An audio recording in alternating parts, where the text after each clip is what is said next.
一學啊，今日咧係母親節啦，都想趁呢個機會咧，如果係母親嘅咧，就係同你講聲母親節快樂啦。咁其實咧，母親咧係神俾我哋一個好寶貴嘅一份禮物，每一個人都有個母親嘅，所以其實都係一份好寶貴嘅禮物啦。喺度咧同大家講一聲母親節快樂，無論你係母親又好，或者唔係母親都好啦，都係一個嘅好大嘅一份嘅恩典係神俾我哋嘅。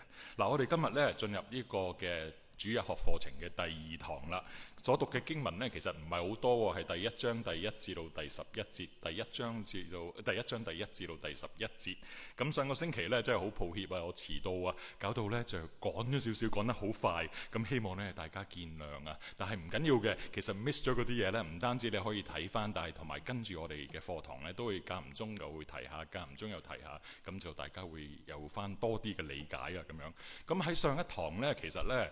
喺結束嘅時候，唔知大家有冇留意到？因為我好倉促咁樣去同大家講交代咗呢，原來哥林多後書呢寫作嘅時候啊，其實就係保羅呢啱啱差唔多去到第二次嘅宣教嘅旅程嘅末端啊，即係差唔多最尾嘅時候，講到呢一個呢，即係佢喺去到一個哥林多嘅地方嗰度建立咗教會。如果大家有興趣嘅話呢，可以翻去呢個《使徒行傳》第18、第19章裏邊睇到，就會詳細啲。我自己比較中意呢睇下嗰個，即係例如睇緊呢個嘅書信嘅時候，睇下嗰封書信呢喺保羅喺邊個位置嗰度寫啊。咁所以我中意睇埋《使徒行傳》一齊睇。咁所以呢，喺第18、第19章呢就可以睇到啦。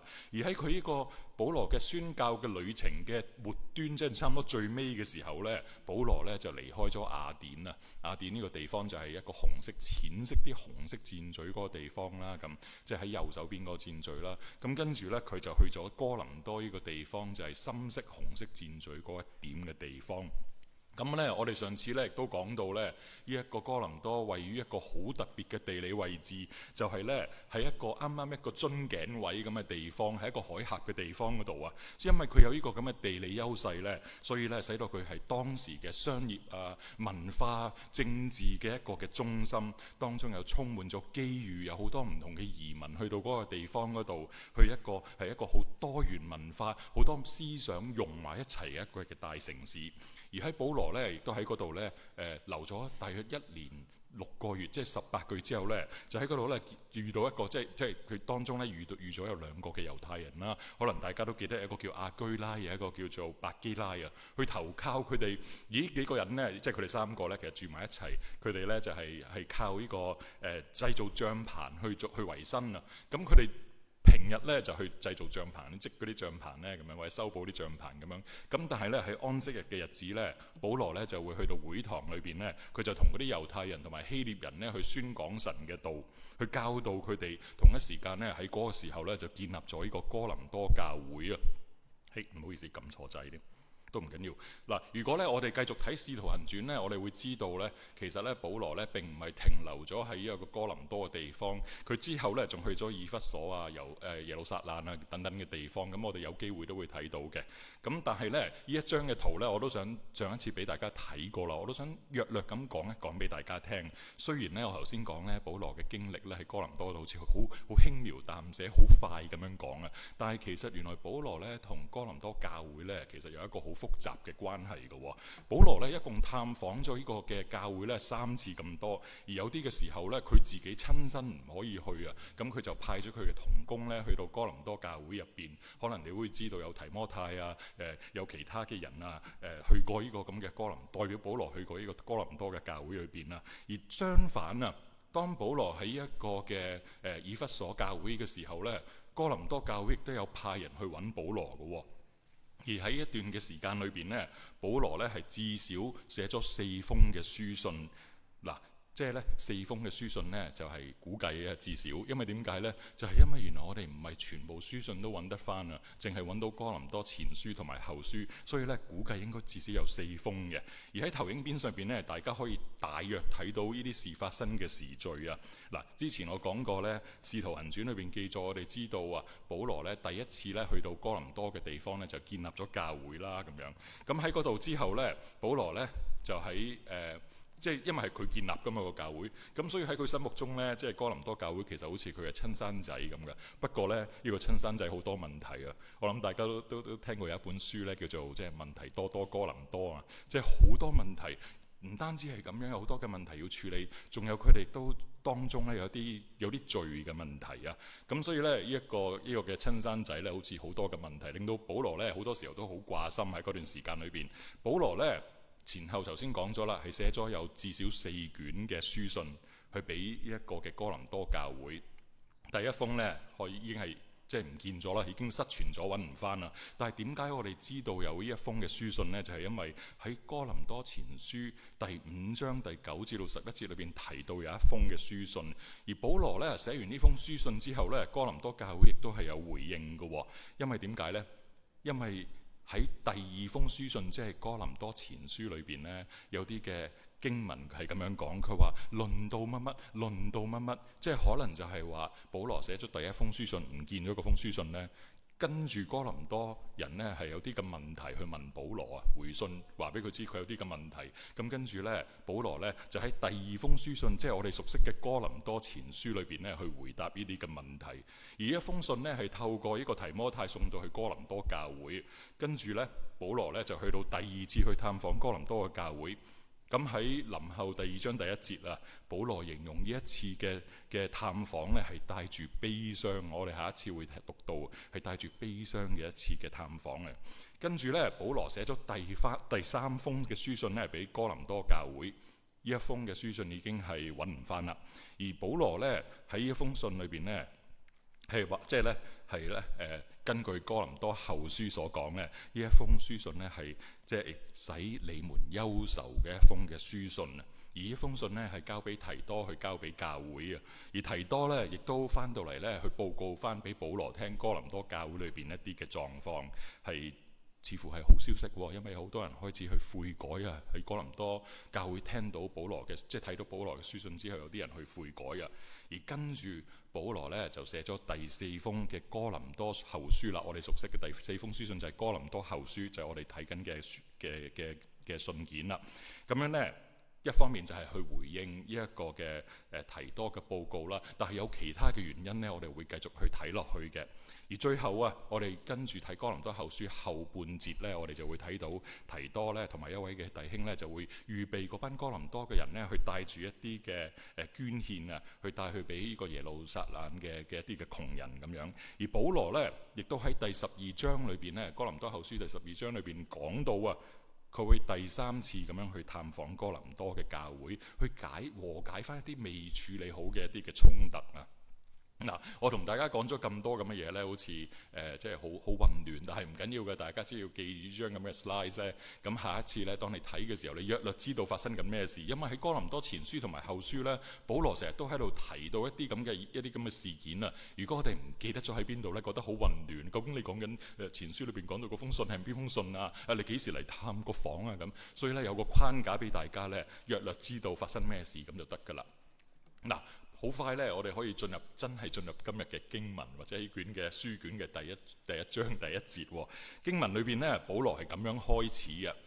保羅呢就話：佢話奉神旨意作基督耶穌使徒的保羅和弟兄提摩太，寫信給在哥林多神的教會和全亞該亞的眾聖徒。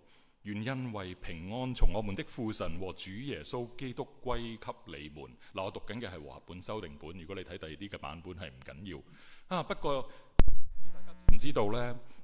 喺原來古代嘅書信呢，嗰個開頭同埋結尾呢，其實好重要啊。因為喺嗰個地方呢，唔單止係有一個好公式化嘅開始，同埋一個好公式化嘅結尾，好多時候。但係有一個好重要就係，如果保羅呢改咗呢個公式呢，通常係代表有啲特別嘅意思。而亦都喺一個地方呢，即係開頭結尾呢，好多時候就係同嗰個寫信嗰個同埋收信人嗰個嘅關係啊，我哋可以睇到。嗱，喺呢度呢。信嘅開頭呢，我哋睇到有2個名，一個係保羅，一個係提摩太。我哋今日呢，暫且就唔好睇提摩太，我哋睇下保羅。保羅點樣稱呼自己呢？喺一封信裏邊，保羅佢話自己係基督耶穌嘅使徒。基督耶穌嘅使徒大家都可能知道，即係使徒咧，即係 apostle 咧，個原文咧 apostolos 嘅意思，即係一個 messenger， 一個帶住好信息嘅人。但係唔係每一個人都可以稱做呢一個嘅使徒嘅喎。原來你係咪使徒啊？原來唔係喎，唔係每一個人都可以稱做呢個使徒或者係門徒。因為點解呢？原來係要經歷過，真係親眼見證過耶穌基督復活，見過復活嘅主嗰啲嘅人。同一時間亦都要被主託付咗呢個福音工作嗰啲嘅人，先至可以叫做使徒。所以我哋有12使徒啦。但係保羅亦都係一個嘅使徒喎。記唔記得佢喺邊度見過呢個復活嘅主啊？喺上呢個大馬色路上面嘅時候，遇到呢個復活嘅主，跟住有個大光咧照到佢之後，睇唔到嘢咧，有幾日嗰一段時間。所以原來保羅都係一個嘅使徒嚟嘅。不過有一個奇怪嘅地方，因為保羅唔係淨係話佢自己係耶穌基督或者基督耶穌嘅使徒啊，佢話係奉神旨意。點解佢要強調係奉神旨意呢？原來喺哥林多後書好重要嘅一個嘅身份，佢好似話俾人聽，我唔係淨係一個使徒，我係奉神旨意嘅使徒。原來喺當時哥林多嘅教會入邊出現咗呢一啲嘅超級嘅使徒啊，即係一個super 嘅 apostle。我哋之後咧睇哥林多後書會睇到保羅會即係會講呢啲嘅超級使徒。呢啲超級使徒咧，佢哋話自己咧即係好叻㗎，佢哋好自大，佢哋去周圍去吹捧自己，話自己係嗰啲最偉大嗰啲嘅使徒。佢哋嘅態度又囂張啦，好似恃勢凌人啦咁樣。唔單止係咁樣，佢哋仲喺言語上邊即係講嘢啊，講保羅壞話，去攻擊保羅，試圖去貶低保羅喺呢個教會裏邊，即係佢自己建立嘅教會裏邊嘅地位。目的呢就係想削弱咗保羅喺哥林多教會裏邊嘅影響力。我哋之後呢會係睇到啊，喺跟住落嚟嘅課堂裏邊，而喺教會裏邊有好多人都受到呢啲超級使徒嘅影響，開始對保羅產生咗一啲嘅反感，覺得咦係呢個保羅真係似乎唔係好掂咁樣。所以呢，保羅呢就要寫一封嘅書信，其中一個目的啊，一方面就係要強調翻佢自己使徒嘅權威，另外一方面呢，就係想話俾人知呢，其實呢一班超級使徒嗰啲嘅自誇，自己覺得自己好叻啊嗰啲咁嘅身份呢，其實並唔係一個啱嘅做法嚟嘅，並唔係一個真正使徒應該所有嘅一個嘅行為嚟嘅。佢喺度教緊嗰啲使徒點樣去分辨一個真嘅使徒同埋一個假嘅使徒啊。所以喺呢一封信裏邊啊，保羅佢要強調翻自己嘅身份，佢係奉神旨意作耶穌基督或者作基督耶穌嘅使徒。佢唔係嗰啲自己作一個銜頭俾自己呢，或者係自稱做一個嘅使徒嘅人。唔係好似嗰啲 super 即係 apostle 啊，超級使徒咁樣，佢唔係自己安出嚟一個名嚟㗎，而係佢係神呼召出嚟，神自己嘅意願呼召出嚟嘅一個嘅使徒。問你死未？即係佢唔係嗰啲個個人都好吹捧嗰啲呢。如果大家都記得我哋之前呢講過哥林多教會呢，嗰啲人中意點樣啊？好中意，即係唔係淨係教會，喺哥林多嗰個地方呢，好多人爭住上位啊嘛，好中意建立自己嘅名譽，好中意有好多嘅支持者咁樣噶嘛。咁所以原來呢個教會嘅風氣都係咁樣喎，喺入邊有啲咁嘅人走咗出嚟。但係保羅似乎話俾你知，唔係啊，我唔係靠嗰啲嘢㗎。嗱，我哋之後一陣會再講落去。不過呢，呢一封信一開頭就係第一句已經可以俾我哋睇到，原來保羅呢一開始已經係處理緊一啲嘅問題啦。咁跟住我哋會睇下呢一個嘅收信人係邊個呢？收信人呢，哥林多後書呢好清楚講到啦，佢係話寫俾個哥林多神的教會同埋全亞該亞嘅眾聖徒。哥林多神嘅教會同埋全亞該亞嘅眾聖徒，即係話呢封信呢並唔係淨係寫俾哥林多。如果大家記得嘅話呢，上次呢同大家睇咗一幅嘅地圖，呢個哥林多嗰個地方呢，其實呢就係喺一個嘅亞該亞嘅地方。亞該亞其實係一個羅馬嘅一個嘅省份嚟嘅，咁所以呢，即係話原來保羅寫一封信呢，並唔係淨係俾一個嘅教會啊，而係喺呢一個嘅亞該亞即係附近嘅地方裏邊呢，都係有寫俾佢哋，希望佢哋一齊睇。即係可能呢一封信處理嘅問題呢，並唔係局限於喺一個嘅教會裏邊，而係可能喺鄰近嘅教會裏邊啊，可能喺雅典啊，可能其他嘅地方裏邊，其他嘅教會裏邊啊，都有類似嘅問題。所以呢一封信呢，係唔係淨係寫俾一個嘅教會啊？不過呢，我覺得呢，保羅喺度稱哥林多係神的教會呢，又真係好有意思喎。即係我哋聽落好似覺得，教會咪教會咯，有神嘅教會嘅神嘅教會啦咁啊。但係如果喺一個哥林多教會裏邊嘅場景講下係神嘅教會呢，哇，真係好有意思喎。大家可能記得喺哥林多前書裏邊睇到裏邊嗰啲人點樣㗎？好多時候係爭競啊，可以爭住去説謊言啊，爭住去做呢樣嘢，覺得自己有地位啊，又唔等嗰啲窮人就開始食嘢啊咁。原來保羅可能喺呢度咁樣講，佢話係神嘅教會，真係一個好好嘅提醒。原來呢個教會並唔係屬於一個嘅人，並唔係屬於一班少數嘅人，而係一個教會係一個招聚咗一班係蒙恩嘅罪人啊，一個幾好嘅提醒。不過呢，幾特別嘅地方就係保羅呢稱呢一班嘅基督徒呢做聖徒啊，眾聖徒。有咩咁神聖啊？哥林多人，即係問題多哥林多啊嘛。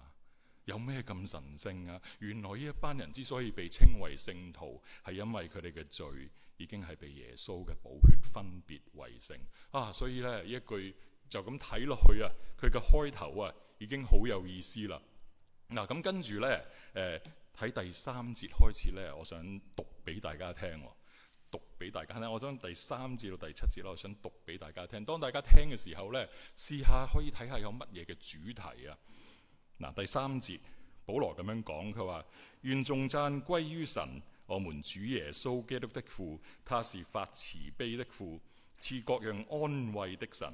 我們在一切患難中，他安慰我們，使我們能用神所賜的安慰去安慰那些遭各樣患難的人。正如我們跟基督同受許多苦楚，我們也靠基督得到許多安慰。如果我們受患難，那是為使你們得安慰得拯救；如果我們得安慰，那也是為使你們得安慰。這安慰能使你們忍受我們所受同樣的苦楚。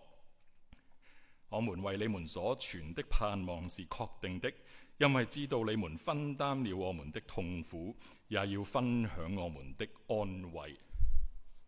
大家唔知聽咗啲乜嘢呢？好多字重複咗係咪啊？因為我估到大家可能睇唔到熒幕上嘅字太細啊，我將佢油咗顏色。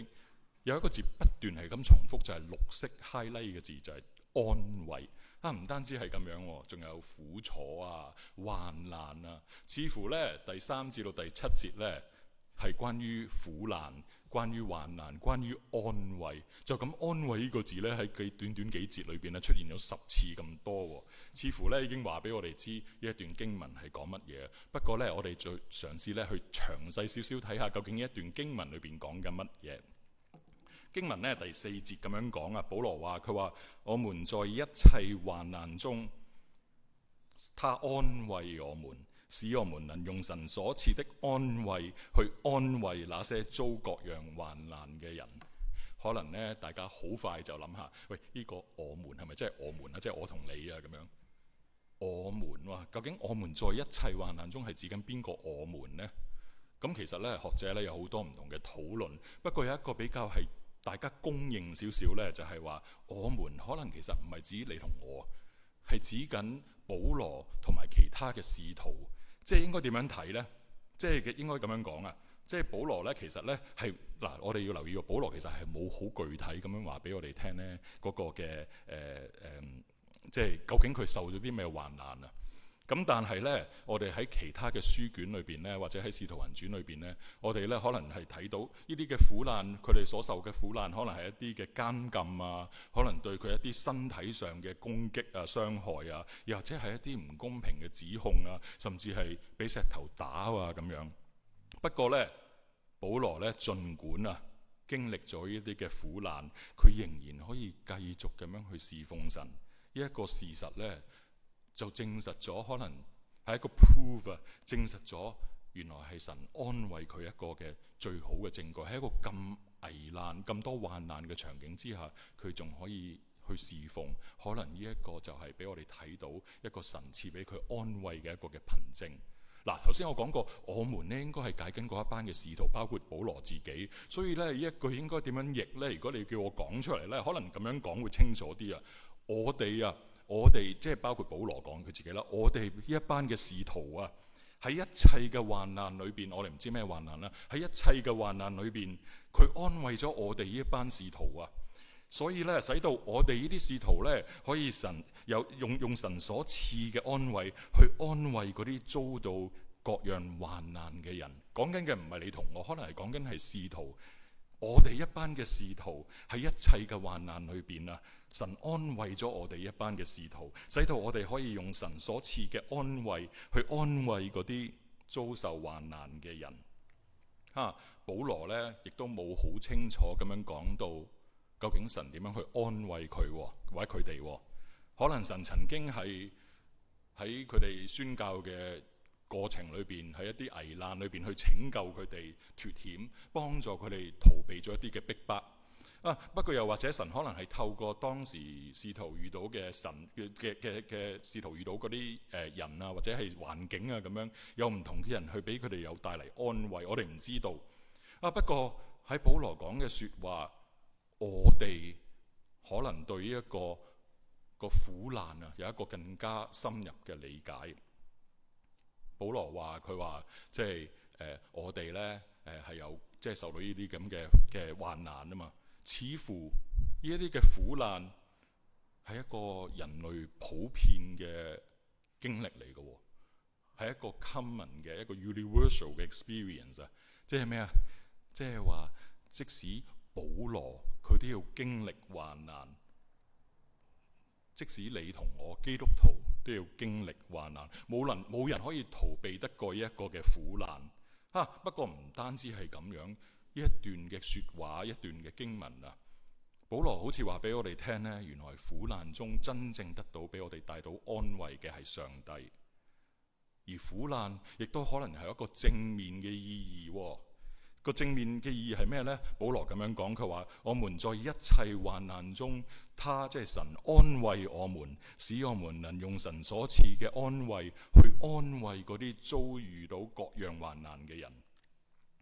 原來苦難可以幫助我哋成長嘅，成為一個受傷嘅醫治者。有一位嘅神父叫盧雲神父啊 ，Henry Nouwen， 佢叫佢有一本書叫做《Wounded Healer》，一個嘅受傷嘅醫治者。一方面我哋需要神嘅安慰同埋醫治，但係同一時間我哋又可以用我哋被神安慰呢個嘅經歷去安慰身邊其他嘅人，成為佢哋嘅祝福。而透過苦難啊，我哋嘅靈命亦都可以得到成長，因為我哋可以更加貼身地、更加貼心地咁樣去體驗到神嘅安慰。不過呢，喺度呢講清楚，我唔係叫大家去追求或者去尋求苦難。不過當你喺苦難裏邊，呢一個嘅安慰，呢一個你對神嘅認識，係可以支撐住你同我。但係跟住咧第五節啦，第五節咧就好似保羅咁樣講啦，佢話正如我們跟基督同受許多苦楚，我們也靠基督得許多嘅安慰。即係咩意思呢？保羅作為使徒，頭先講到我們即係使徒啊嘛，嗰班嘅使徒啊嘛，我們啊。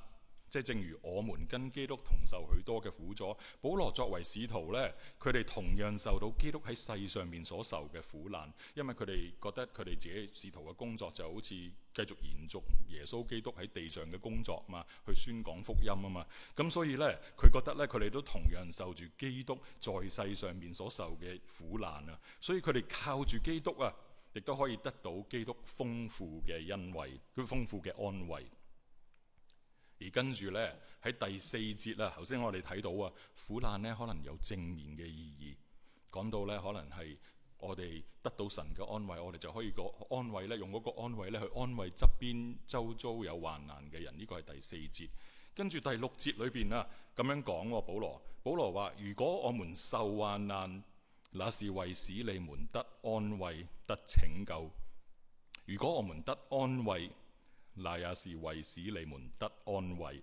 這安慰能使你們忍受我們所受同樣的苦楚。好複雜啊！呢句説話，即係太複雜。我將佢拆咗一半，慢慢講。大家唔知有冇留意到呢？有我們、你們啊。咁點解頭先我咁即係頗為肯定咁話俾你知，我們係指使徒呢？因為要令到呢一句解得通呢，就唯一嘅方法就可能係將我們呢解做使徒。嗱，我試下咁樣講，睇翻第六節嘅頭半節啦。第六節頭半節咁樣講，佢話：如果我們受患難，那是為使你們得安慰、得拯救。保羅嘅意思即係話，我們啊，我哋呢一班嘅使徒，包括我自己保羅，因住福音嘅工作受患難，係為咗叫你們啊，你哋呢一班哥林多教會嘅信徒啊，得到安慰，得到拯救。嗱，我講多次。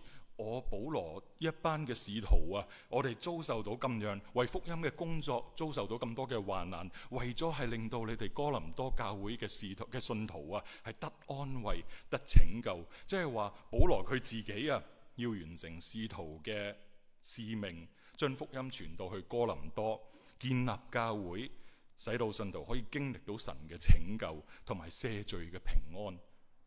原來係咁嘅意思。嗱，跟住我哋睇下半節第六節嘅下半節。佢話：如果我們得安慰，也是為使你們得安慰。這安慰能使你們忍受我們所受同樣的苦楚。保羅喺呢度嘅意思即係話，我哋一班嘅使徒啊，因為受苦而得到咗神嘅安慰，所以我哋就更加可以明白到你哋啊，更加可以安慰你哋呢一班哥林多嘅信徒。大家明唔明我講乜嘢啊？即係因為我經歷咗呢一個嘅安慰啊，所以呢，我更加能夠可以安慰你哋，使到你哋都可以承受到呢一個嘅我所經歷嘅一個嘅苦難。即係話哥林多嘅信徒得到安慰之後，佢哋可以忍受基督耶穌使徒所受嗰啲嘅苦難。大家唔知睇唔睇到一層一層嘅推進？保羅一班嘅使徒，佢哋受咗神嘅安慰，於是乎佢哋就用呢個安慰去安慰哥林多嗰啲嘅信徒。咁信徒得到呢個安慰之後，佢哋就可以安慰到身邊嘅人。啊，原來一層一層咁樣去推進。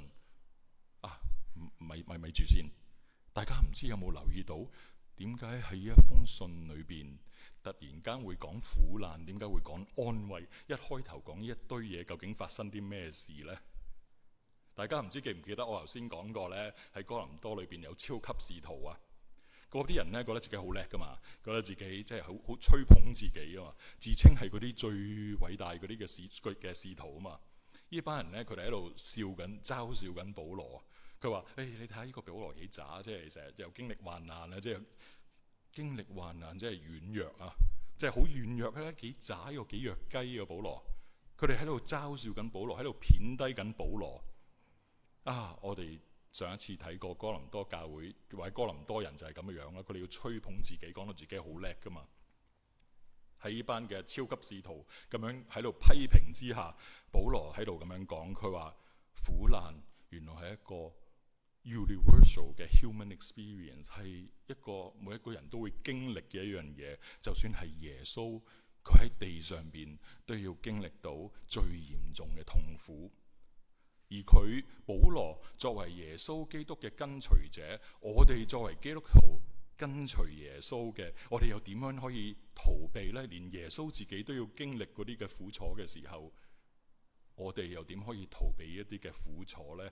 所以因住咁樣啊，其實保羅一方面喺度辯解緊，一方面呢喺度話俾你知呢，呢個神帶俾我哋安慰。但係同一時間，一方面喺度辯解緊邊一個先至係真嘅使徒。原來耶穌基督自己都係受苦嘅喎。原來喺軟弱裏邊，我哋睇嚟一啲嘅失敗、一啲嘅患難、一啲嘅軟弱，原來耶穌基督都係咁嘅樣嘅喎。啊，原來作使徒並唔係話嗰啲一帆風順走出嚟咧，即係撈到風生水起嗰啲就係使徒。原來喺基督嘅軟弱裏邊有份，原來喺軟弱裏邊，喺苦難裏邊得到神嘅安慰。依個先至係真嘅信徒喎，真係嘅使徒喎。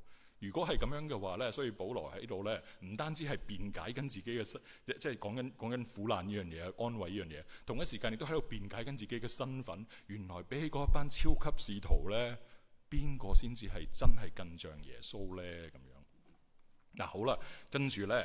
呢一句咧就比較易解啲啊！第7節咧，佢話：我們為你們所存嘅盼望係確定嘅，因為知道你們分擔了我們的痛苦，也要分享我們的安慰。喺度咧，有啲人話，即係可能保羅咧就係鼓勵緊呢班嘅哥林多嘅信徒啦，俾啲信心佢哋啦。同一時間呢，可能即係因為佢哋關係比較緊張啊，咁所以咧，保羅可能喺度咧，即係。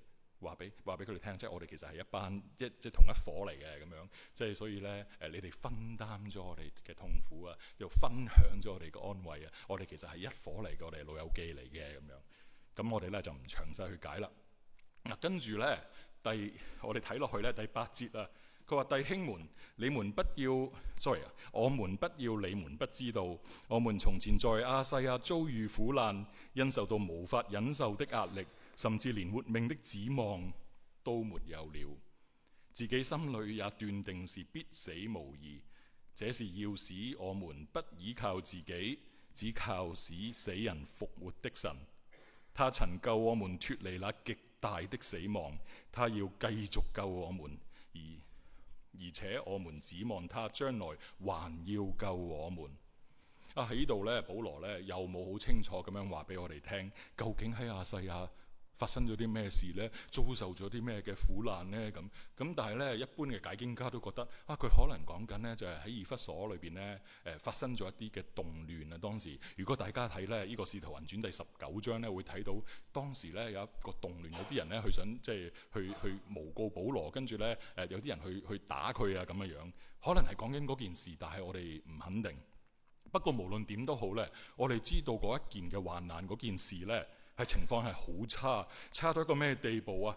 保羅話佢無法忍受到嘅壓力啊，受到甚至係連活命嘅指望都冇。佢心裏都諗住係死緊噶啦，今次死緊噶啦。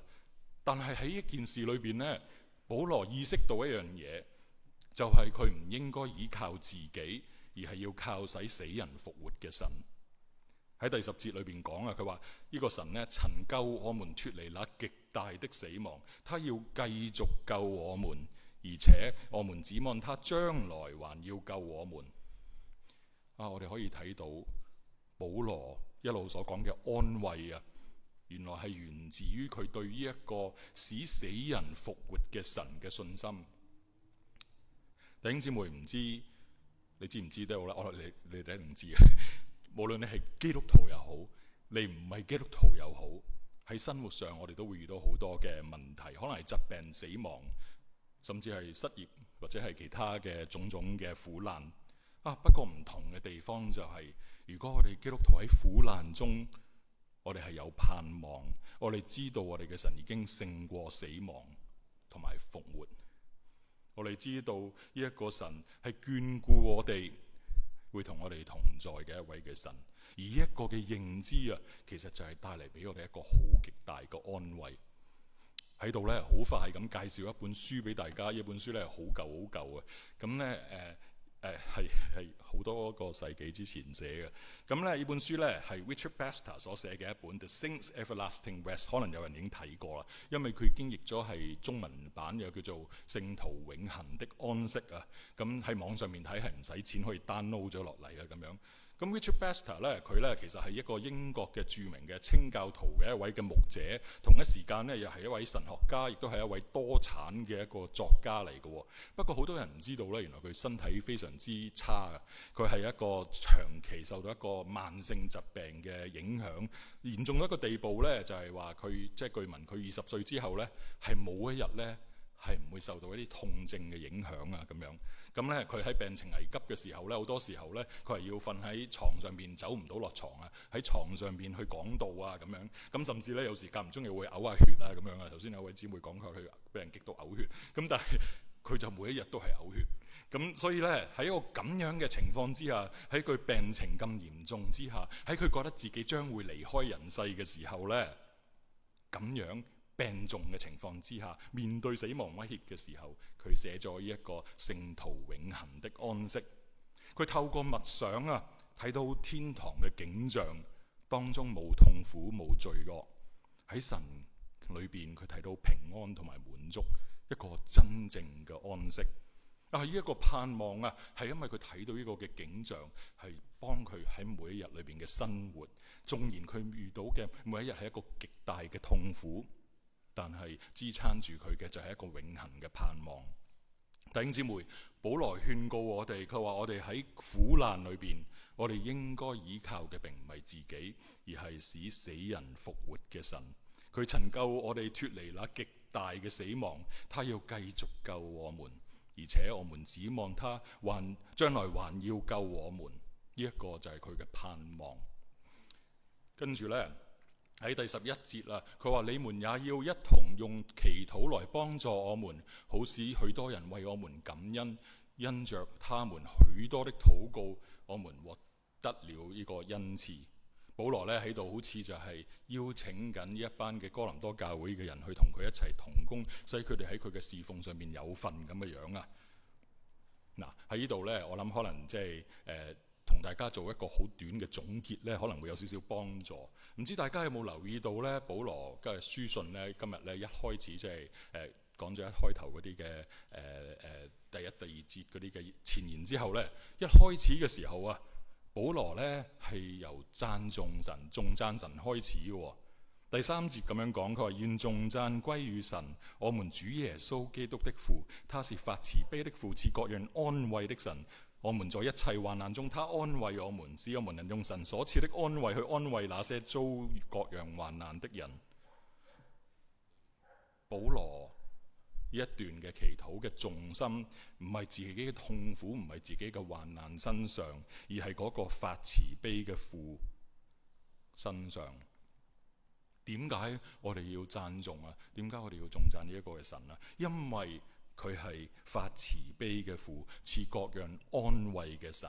因為我們在一切患難中，他安慰我們，使我們能用神所賜嘅安慰去安慰那些遭各樣患難嘅人。正如我們跟基督同受許多苦楚，我們也靠基督得許多安慰。一方面，保羅證明佢嘅苦難並唔係嗰啲超級使徒所講嗰啲嘅軟弱啊，嗰啲嘅失敗啊咁樣。相反啊，佢先至係嗰個真正嘅使徒，因為佢分享咗耶穌基督嘅痛苦嘅苦難。另一方面啊，保羅亦都提出咗或者給予一個苦難有一個新嘅理解。原來苦難係有正面嘅意思喺入邊。不過呢。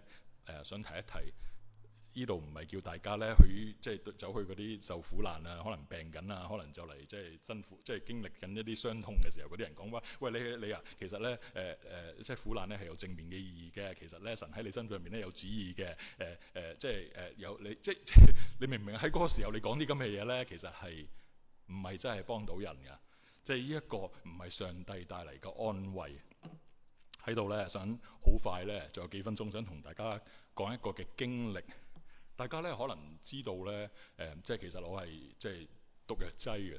咁樣咧，其實我有個專科嘅。咁咧，我係做 pain management，我係專係處理啲痛症嗰啲嘢。咁當時咧，我喺研究院嘅時候咧，咁啊專係做一啲關於痛症嘅一啲嘅研究啦。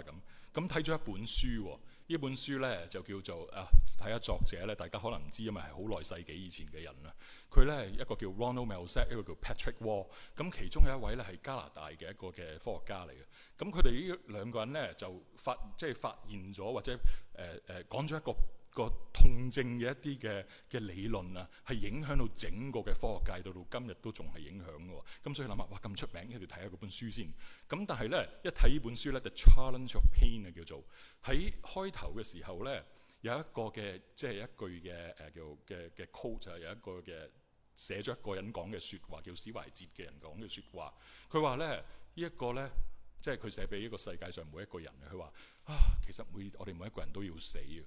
不過咧，如果咧我哋可以喺即係死其實可能唔係最恐怖嘅，最恐怖咧就係咧，如果我可以啊喺呢啲人嘅身上拎走，即係 relieve 到佢哋嘅一啲嘅痛啊，令到佢哋冇咁痛咧，呢一個就係我最大嘅榮幸啊咁樣。咁嗰陣時候咧，我啱啱即係畢咗業冇幾耐，覺得哇真係好感動，覺得好似神喺度差遣我咧去處理呢啲咁嘅痛症咁。咁咧我又好有興趣咁樣喎。咁跟住咧我就去咗即係省級嘅一間嘅醫院一路做。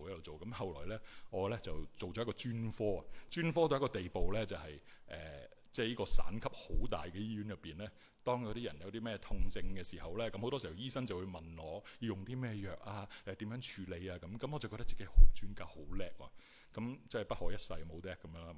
咁我又即係我嘅碩士喺嗰度讀出嚟啊，嗰種嘅嘢啊，直到一日咧，咁跟住咧即係我阿爸成日咳喎，咁樣咧翻到屋企嘅時候有一日咧，咁跟住咧就發現咗台面有張 prescription 張處方，嗰張處方咧就寫住咧即係一啲癌症嘅藥物。咁跟住咧，原來我老豆有咗癌症，即係佢驗咗有癌症。咁當然唔係一日嘅事啦。咁但係終於有一日佢證實咗有癌症啊！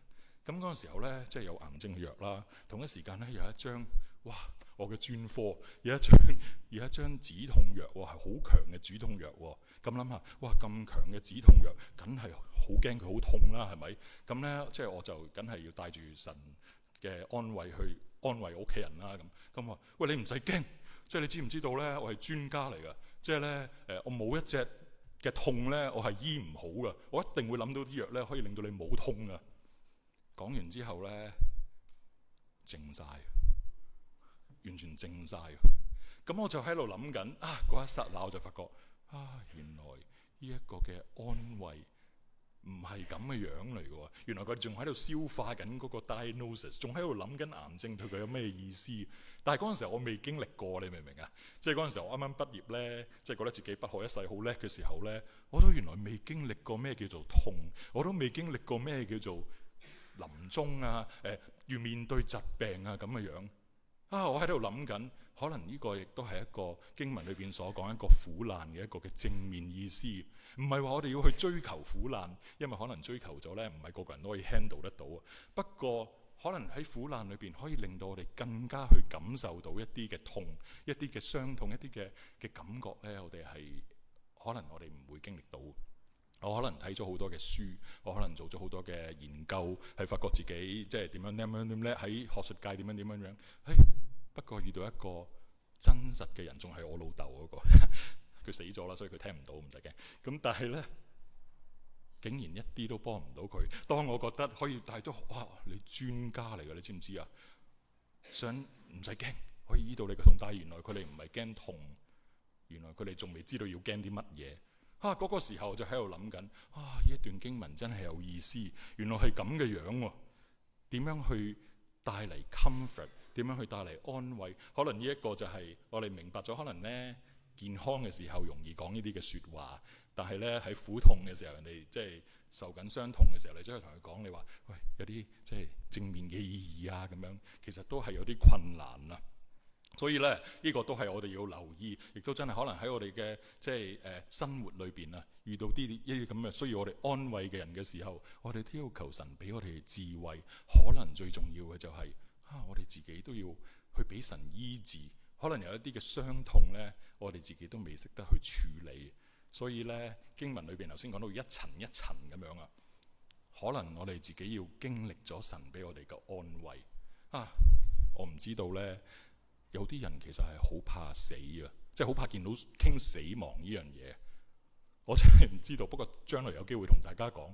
佢哋唔講呢樣嘢，咁如果你自己都唔敢講嘅時候，咁你點樣去安慰嗰啲遇到喪偶啊，遇到即係屋企人有死咗嗰啲嘅情況呢？所以好多時候我哋可能自己都要經歷一啲嘅傷痛，俾神醫治，然後之後我哋先得識點樣去安慰人。